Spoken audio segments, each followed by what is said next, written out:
So when people stop you, they stop a cab, they want to board a cab and they just stop and they discover you're female, what's the reaction? Well, I've had days when they stop me and they're like, yeah, girl, you're riding taxi. I'm entering. I'm not even talking about the price. Let's go. I get that reaction a lot. And a few times I've gotten this reaction of taxi. And then I stop and she's like, no, I'm not going. And I'm like, why? She's like, don't worry, I'm not going. When people stop me, I get more encouragement than discouragement. They're surprised. And then in most cases, you hear keep the change a lot. So yeah, there has been pros. That's good for business. Oh, very good for business. I like that sentence, keep the change. The whole taxi driving thing is a male-dominated field and all that. So what motivated you to take up the career as a taxi driver? Well, like everybody knows, I did not plan on being a taxi driver before I went to the university. I used to work in a hotel and I was there for like 3 years. There was nothing new anymore. There was no challenge, no new challenge. And then the salary was stagnant. And then my boss called me up in August and he says he's reducing the salary by 10,000 and I'm like, wow. Dude, are you kidding me? I've been waiting for you to increase it and now you're reducing it. So I think that before then, I've been thinking, what business? I had 3 business ideas. Okay. And I was raised from a Christian home, so I was taught to pray and pray and pray. So I prayed about the 3. And then I was just leaning more towards this one. I don't know.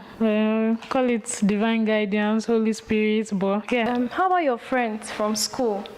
Some have jobs in offices and all that. They get to hear that you're driving a taxi. What's their reaction? Most of them did not know before now. My close friends knew. One of them even was so excited. She said, don't worry, you'll marry from this job. In fact, you go and pick one guy from the airport one day and it's your Mr. Right. That's how my close friends took it. But then when all this internet hype started, most of them now found out. You told your parents you wanted to take up taxi driving. Mm-hmm. What was their reaction? My dad, my closest confidant. Mm-hmm. I called him up and I'm like, I have this business idea, blah, blah, blah. And I told him the 3 and he's like, okay. And I told him, okay, this is the one I've chosen. He's like, okay. I'm like, okay, so there's no money to buy a car. How do we do it? I told my dad, okay, this friend is going to partner with me, so we don't have a problem. And I told him, so when we buy the car, and then I'll resign. So he now said, resign. It was over the phone. And he's like, resign, I don't get.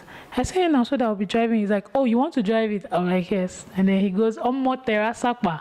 That's Asakpa's daughter in my language. Oh, okay. Like he was hailing me, like my daughter. Yeah. And in the end, when my friend, was not able to partner with me again, my father actually went out, got a loan, and got me the car. Wow. Yes. So he was supportive from the day one, and then that's all that mattered to me, basically. One of the lows is when you drive around for 2 hours and nobody even stops you to say, I'm going this way. You just ask yourself, did I choose the wrong line of business?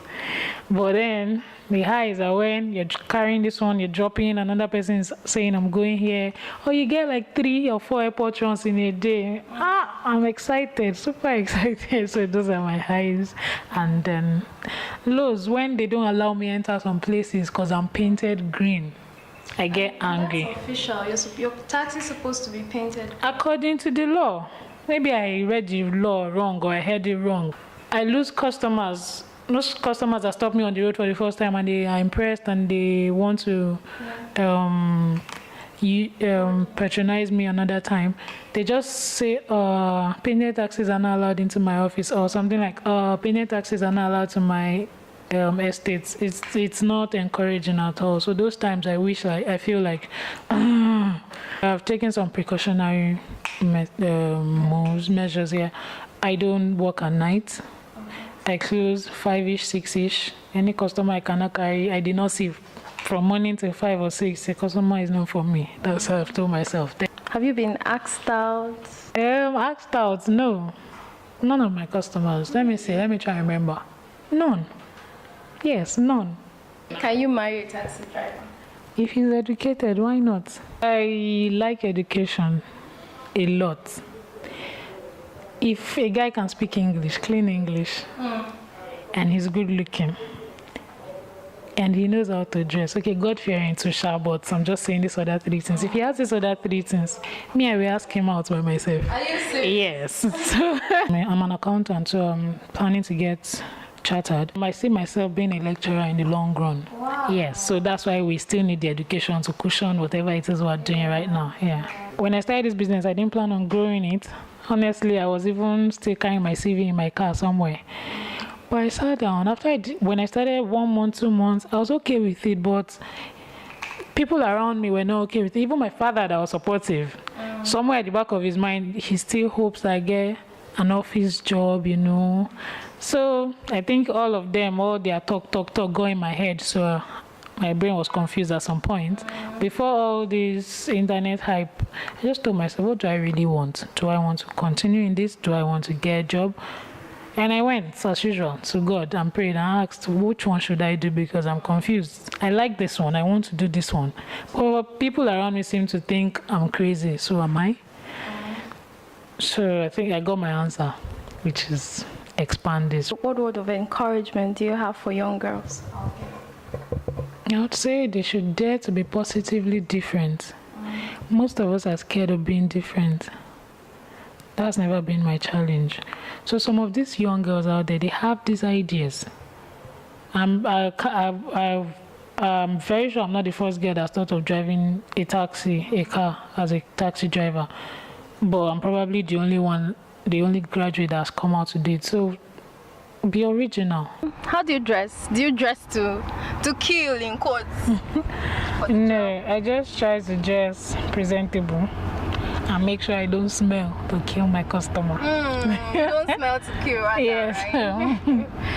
So, how about the charges? Your charge? How do you charge? Do you charge higher or lower than every other person on the road? That one is my customer that will answer, but I don't think I charge higher. I charge with the knowledge of how I used to be, how I used to pay when I didn't have a car. Yeah. So. Welcome to Forstview Luxury Hotel. At Forstview Luxury Hotel, we offer excellent service. Our rooms have all the necessary facilities to make your stay comfortable and memorable. You will also have access to internet service, breakfast, 24-hour power supply, full air condition, free international calls, free tire pumping service, and free car battery charge. So what are you waiting for? Quickly visit Forstview Luxury Hotel. We are located at number 1 Adelino Bamishile off Raji Rasaki Road, First Estate, Amuwo, Odofin Festac, Lagos. For more information or reservation, please call us on 08075787135 or 08099900601. You can also take advantage of our online ongoing promo at www.forceviewhotel.com to make your reservation and payment for your favorite room, which attracts a discount rate. Please note, rooms are reserved based on first come, first serve. Forstview Luxury Hotel. Experience the home of comfort. They come.